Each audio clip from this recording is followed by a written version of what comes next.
A semana, nós convidamos para o nosso bate-papo o deputado federal do PT, o Vander Loubet. Deputado, inflação subindo, recursos sendo cortados pelo governo federal, empresas fechando, operação Lava Jato. Qual a sua opinião sobre a situação que o nosso país está passando? Bom dia, é um prazer recebê-lo aqui no Tribuna Livre. Bom dia, Marquinhos, bom dia, Sérgio Cruz, bom dia a todos os ouvintes do Tribuna Livre. Primeiro, Marquinhos, eu acho que nós estamos passando por uma crise, né? Eu particularmente vejo que ela é muito maior, a grande mídia propaga com muito menor do que a grande mídia propaga. Acho que nós estamos passando por um ajuste, como qualquer país, depois de uma crise, depois da dificuldade que nós tivemos, depois de 16 anos, temos que fazer esses ajustes econômicos, está correto. Acho que a presidenta está no caminho certo, né? A vinda dos chineses aqui foi pouco dado repercussão na visita dos chineses, e nós assinamos grandes convênios e parcerias de investimentos de recursos chineses. Importante, talvez, eu vi um artigo, só depois Segunda Guerra Mundial, o volume de recursos que nós assinamos aqui foram feitos quando os Estados Unidos fez para recuperar a Europa. E vejo que a nossa crise, ela é muito mais política, que eu acho que a Dilma tem o desafio agora, com esses ajustes econômicos, sinalizar para o mercado, trazer esse capital chinês, americano, esses recursos todos, em função, ela está muito mais na construção civil, em função até dessa questão do Lava Jato, em cima das grandes empresas que têm tecnologia, que têm acervos, e que com certeza que tem um conteúdo nacional que vai ter que ser feito consórcio, ser vendidas, para a gente retomar as atividades na construção pesada. Acho que esse programa, em função, passando essa fase da aprovação dessas medidas econômicas na Câmara e no Senado, isso se sinaliza para o mercado. Esse pacote econômico das concessões, isso vai ajudar a nossa economia. E eu acho que um país, Marquinhos, que tem 370 bilhões de reserva, não pode falar que está quebrado. Acho que nós temos dificuldades, temos tudo para superar, e ao mesmo tempo eu acho que a gente tem que dar passos, consolidar uma base mais sólida na Câmara e no Senado para Dilma poder ter tranquilidade. Se ela fizer isso, eu acho que a gente vai ter dificuldade até 2016, mas uma boa parte dos economistas já sinalizam que 17 e 18 o Brasil pode retomar o seu crescimento. O senhor falou em superação e disse que é mais uma crise política, não é? E com relação à oposição hoje, ela tem como ajudar o país ou, na verdade, hoje, na sua opinião, ela joga muito contra o Brasil? Eu acho, o Sérgio Cruz foi deputado, nós somos oposição, Marquinhos. Eu vejo o seguinte, a oposição é legítima, ela tem que fiscalizar. Eu só acho, aí é uma opinião pessoal, eu acho que nós estamos na política do ódio. Isso é muito ruim, extrapolou tudo, entendeu? Nós que lutamos pela redemocratização não podemos. O que fizeram com o Jô Soares a semana passada, porque ele entrevistou a Dilma, picharam à frente da casa dele, sabe? Está naquela guerra, sabe assim, no pessoal. E isso está levando para dentro da Câmara. Isso é ruim, eu acho que para a democracia. Eu acho que manter a oposição, brigar, lutar pelas suas opiniões, é legítimo, nós fizemos isso. Mas eu acho que está chegando, não está se permitindo uma pessoa do PT, como aconteceu com o Padilha, almoçar com os amigos deles que são no PSDB, num restaurante em São Paulo, e ser hostilizado. Eu acho que isso é ruim para a democracia brasileira, não contribui em nada, né? É o ódio, né? Eu acho que nós temos que superar isso. Eu acho que temos que regulamentar as mídias sociais. Não dá para as pessoas falarem tudo o que querem. Acho que tem que ter limites.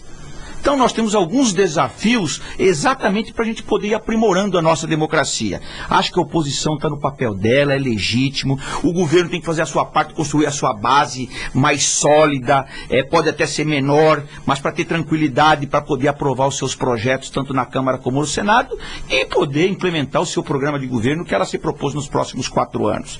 Eu vejo um cenário difícil, mas com muita possibilidade da gente retomar o crescimento e a gente sair dessa crise.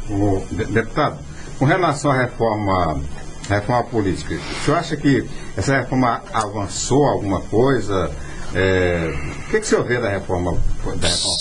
Sérgio, eu particularmente acho que não avançou praticamente nada. Acho que é uma coisa positiva que o presidente colocou em votação.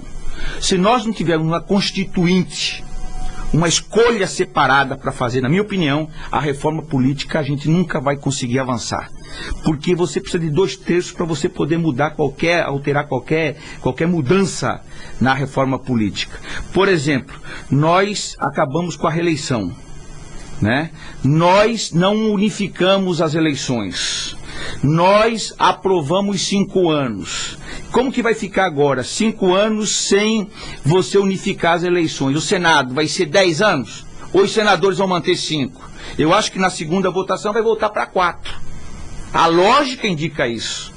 Entendeu? Porque ficou os 5 anos meio que solto. A não ser que se vote 10 anos para senadores ou 5 anos. Você acha que o Senado vai querer diminuir o mandato de 8 para 5? Existe uma proposta tramitando de 10 anos sem direito à reeleição, uma vez que o Supremo reconheceu que o Senado é cargo majoritário, né? Sem direito à reeleição, um mandato só. Porque senão não fecha a conta para você unificar. Unificar, sim, fazer as eleições casadas de prefeito e vereadores, uma eleição, e daí 2 anos a eleição de governador, deputados, senadores, né? Então, eu vejo que nós corremos o risco de voltar para 4 anos e isso ser a alteração ser você acabar com a reeleição. Vai ficar praticamente acabar com a reeleição, né? O fim na proporcional não passou, você pode coligar na proporcional, ou seja, avançamos muito pouco. O positivo é que nós nunca nos tínhamos votado, pelo menos colocou a reforma política para votar. Acho que isso foi um avanço. E mostra que não tem, se você não tiver o mínimo de unidade de construir lá, eu acho que aí o presidente cometeu esse erro, né? De não ter construído antes o que era possível consensuar para poder mudar, a gente acabou fazendo uma reforma muito pífia, muito pequena. Deputado, o senhor terminou sendo o único nome de Mato Grosso do Sul a ser investigado pela Operação Lava Jato. O senhor acha que a Operação Lava Jato ela tem um objetivo? Um objetivo fixado? O senhor desconfia disso? O objetivo da Operação Lava Jato é pegar o Lula, é pegar a Dilma. Você acha isso ou acha que não tem nada a ver? Não, eu acho que está tendo exageros. Ser investigado não é problema, né? Eu acho que qualquer homem público, cidadão público, tem o direito de ser investigado. Eu já tive várias investigações, nenhuma se transformou em ação penal, né? Aquelas ações todas, elas estão sendo arquivadas da comunicação aqui do Estado. Fui 12 anos, quebraram meu sigilo, levantaram tudo. 3 o Ministério Público já mandou arquivar, né? Ou seja, estou aberto, estou muito tranquilo. Eu, pelo menos, estou apresentando tudo aquilo que o Ministério Público, que o Judiciário está pedindo, e vamos aguardar. Eu acho que tem um cunho político. O que nós estamos vendo é um exagero. Não é eu que estou falando, grandes juristas estão falando, né? Eu acho que tem que estabelecer regras, né, limites, porque não dá para querer ganhar no tapetão. E o que a gente está vendo, desdobramento de tudo isso, nitidamente, não é eu que estou falando, a mídia está apontando. O próximo é fulano, agora o próximo é o Lula, né? Eu acho que querem ganhar do Lula, vão disputar em 2018, se ele for candidato. né? Agora, a fiscalização, a investigação é legítima, acho que tem que acontecer, isso faz parte, nós estamos aprimorando a nossa democracia, e como a nossa democracia ainda é muito nova, Sérgio, eu acho que ela precisa ir sendo corrigida. Essas correções, às vezes tem exagero aqui e ali, mas é o melhor processo, é o melhor regime, e eu acho que nós lutamos tanto, nós temos que ir buscando para ir aprimorando. Agora, deputado, com relação à Petrobras, não é, grandes empreiteiras aí envolvidas, e essas mesmas empreiteiras também trabalham em grandes outras obras em todo o país, inclusive para o governo federal. Isso vai, de alguma maneira, será interrompida essas obras? Como é que fica a situação? E aí, o que é que o governo federal pretende? Eu acho que tem um exagero, Marquinhos, no seguinte: em qualquer país democrático, Estados Unidos, por exemplo, você afasta o presidente e investiga a pessoa física. Você não pode querer arrebentar com a pessoa jurídica. Nós estamos perdendo mais de 500 mil empregos. O conteúdo nacional que essas empresas adquiriram, os acervos que essas empresas têm, né? Aqui está o seguinte, aqui está uma perseguição em cima da empresa, da pessoa jurídica. Isso nos Estados Unidos não é assim. Você afastou o presidente, ele está sendo investigado, seus diretores, a empresa continua, os contratos continuam. Aí que eu estou achando que tem um exagero do TCU, excesso, exagero dos órgãos competentes nesse sentido de tentar arrebentar com a empresa. Isso é ruim para o país, né? Isso é ruim, não é assim em nenhum país democrático. Então, acho que agora começa a se corrigir isso, a permitir com que essas empresas continuem com seus contratos, continuem trabalhando, e os responsáveis na pessoa física respondem por isso. Né? Até para não penalizar. Você pega a Odebrecht, em quantos países a Odebrecht está, né? E as outras empresas, nós estamos transformando as empresas brasileiras em multinacionais, né? Avançou muito, ocupando grandes espaços. Isso é importante para o país. Isso não é do governo Lula, do governo do PT. Isso é bom para o país. Nós somos passageiros, não vamos ficar mais 4, mais 8, mas vamos perder uma hora as eleições. Vão vir outros partidos a governar esse país. Então eu particularmente acho esse exagero que a gente tem que estar corrigindo. Mas, como eu disse, a democracia nos permite a gente ir aprimorando. E é o regime que nós lutamos tanto e que nós temos que aprimorar e melhorar aqui no Brasil. Deputado, com relação aos cargos federais de Mato Grosso do Sul, o deputado Zeca do PT tem insistido, né, que está faltando o empenho do senador Delcídio, da própria bancada, para preenchimento de alguns cargos aqui, ou troca de titulares em alguns cargos. Nós temos aqui, por exemplo, o INCRA, que está sem superintendente, o DENIT, que troca de superintendente toda hora. Que influência tem a bancada de Mato Grosso do Sul, sobretudo a bancada governista, na relação dessas nomeações? Veja bem, Sérgio, está na nossa mão. Eu sou coordenador da bancada, o Delcídio está de líder do governo. Nós, né, tínhamos fechado uma lista, depois naquelas votações no Senado, precisou contemplar também o PMDB, que eles foram os parceiros e que vai estar representado, vão estar indicando, né? Nós atrasamos um pouco. É natural, né? O Zeca está exigindo a questão das nomeações, da lista que nós tínhamos fechado.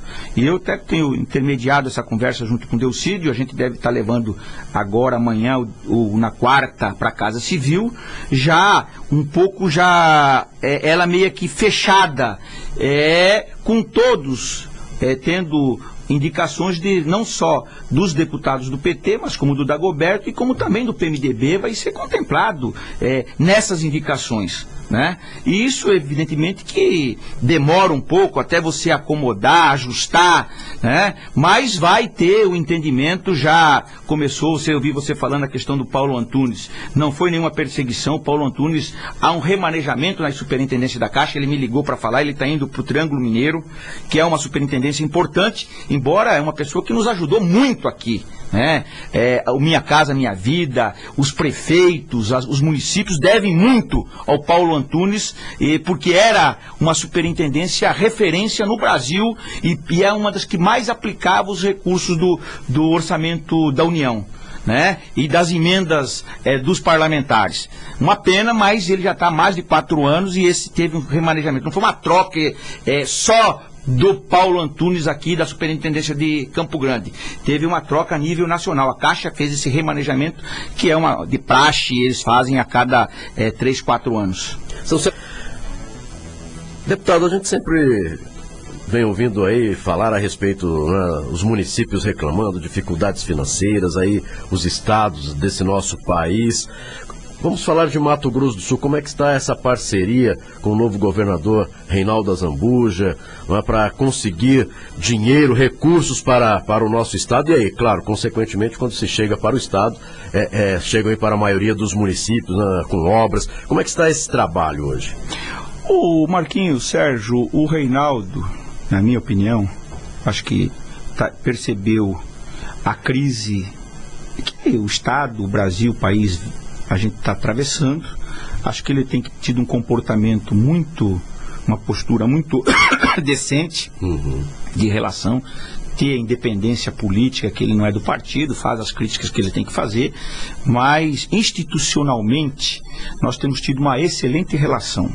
Ele não pode reclamar da bancada federal, nem a bancada federal pode reclamar dele, né? Nós ajustamos as emendas individuais todas passando pelo Estado. Ele vai ter um volume significativo para poder trabalhar este ano ainda. Atrasou o orçamento, agora que começa os planos de trabalho, os empenhos. Então ele vai ter na saúde 84 milhões dos deputados e senadores que disponibilizaram pela modalidade Estado, junto com... Ele vai colocar também 1 por 1, ou seja, vai ter um volume significativo para trabalhar na saúde aqui nos municípios do Estado, discutindo com cada parlamentar onde tem os seus interesses, sua base eleitoral. E estamos trabalhando os outros projetos. Ele tem sido muito presente lá. E a bancada está dando todo o suporte para ele. Uma coisa que a gente mudou na bancada desde que eu estou lá, pelo menos nesses 3, 4 mandatos, essa relação de ajudar. Nós ajudamos muito o André, como ajudamos o Zeca e como agora estamos ajudando, independente do partido político, porque eu acho que nós somos 8. O Estado Novo precisa dessa parceria com o governo federal, né? E estamos buscando trazer, porque cada recurso que vem para cá, a gente está ajudando a nossa base, onde a gente teve voto, né? Ajudando os municípios com os equipamentos, na área de saneamento. Nós recuperamos todos aqueles projetos da FUNASA, foram lançados agora 40 milhões pela Sanesul, as emendas que eu falei, estamos trabalhando com o Giroto, a questão da rodovia, para ligar essa rodovia de aqui da Ana Rio Verde, retomando aquela rodovia internacional lá da fronteira, a sul-fronteira, né? Nós estamos trabalhando, incluímos agora na concessão a 267, que liga Nova Alvorada a Bataguaçu, Três Lagoas a Campo Grande. Hoje temos uma reunião agora lá na governadoria sobre a questão da ALL, da ferrovia, como que vai ficar. Estão vindo o presidente da antiga ALL, que agora mudou o nome, né, para fazer uma reunião com a bancada e com ele. Ou seja, eu acho que isso mostra maturidade. O moderno na política não é mais aquela do quanto pior, melhor. Eu sempre rejeitei esse tipo. Acho que quando você perde uma eleição, você tem que trabalhar mais, porque ainda o eleitor não sentiu segurança em você e não quis te dar o voto, né? E eu acho que você não tem que apostar para o cara não fazer nada, né? Pelo contrário, você tem que mostrar o teu trabalho para você ser reconhecido. E graças a Deus, o meu comportamento tem sido dessa forma. Estou no meu 4º mandato, sempre tive uma votação expressiva para deputado federal e quero continuar fazendo política desse jeito. E quero ajudar. Aproveitar a oportunidade, Sérgio e Marquinhos, trazer uma ideia, queria lançar uma ideia aqui com vocês, aproveitando isso, né? Porque o Sérgio sabe, quando nós ganhamos o governo em 98, o Pedro Ocean tinha, através do Felício, uma ideia do Fundersul. E nós éramos a surpresa naquela eleição e ganhamos as eleições. Eu, como secretário de governo, levei para o Zeca a proposta do Fundersul, depois costuramos, eu e o Zeca, governador, com a Assembleia, com o Londres, com o Zé Teixeira, o Fundersul, que foi a maior polêmica do Estado. né? Muitos os produtores se posicionaram contra e mostramos que era correto e criamos o Fundersul e que o André continuou e que o Reinaldo continua e que é o grande recurso que se tem para fazer a infraestrutura, os investimentos nas rodovias do Estado. Certo. Depois criamos o FIS, o FIES, o FIS, o Fundo Social, que não se tinha política social aqui, que também se continuou e continua até hoje, o FIES e o FIC, da Cultura e do Esporte. E eu, conversando com um amigo meu, ele estava me passando, esse final de semana, né, que a China está lançando o maior parque completo de realidade virtual. Essa experiência será feita de forma virtual, incluindo visitas ao zoológico, aquário e a um museu interativo e também uma galeria de arte, maior do mundo. Pensando nisso, eu acho que o ex-governador André, pensando em marcar a sua gestão em Campo Grande, lançou essa questão do aquário, que é uma ideia bonita. Só que o custo dela é muito caro. É muito caro. Está aí com 80%, 90% já ela, a obra física concluída, mas a manutenção disso é muito caro. E eu acho que é ruim para o Estado não concluir obras. Eu lembro que quando nós assumimos com o Zeca, ficaram um monte de obras que era do Pedro, que o Wilson não concluiu, e nós concluímos tudo. Inclusive aí no parque. Aquelas obras todas inacabadas do parque nós concluímos.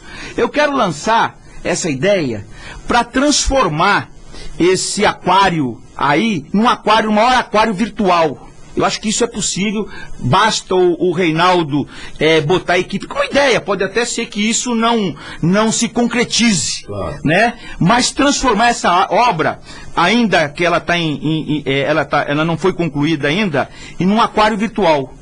Podemos economizar água, evitar a mortalidade dos nossos peixes, e ainda virtualmente mostrar em telões, painéis de LED, não só a nossa fauna, como também os nossos rios, a cadeia alimentar dos nossos bichos, peixes, aves, e transformar o aquário numa grande biblioteca virtual para os nossos alunos, para a população também receber os nossos turistas a custo zero.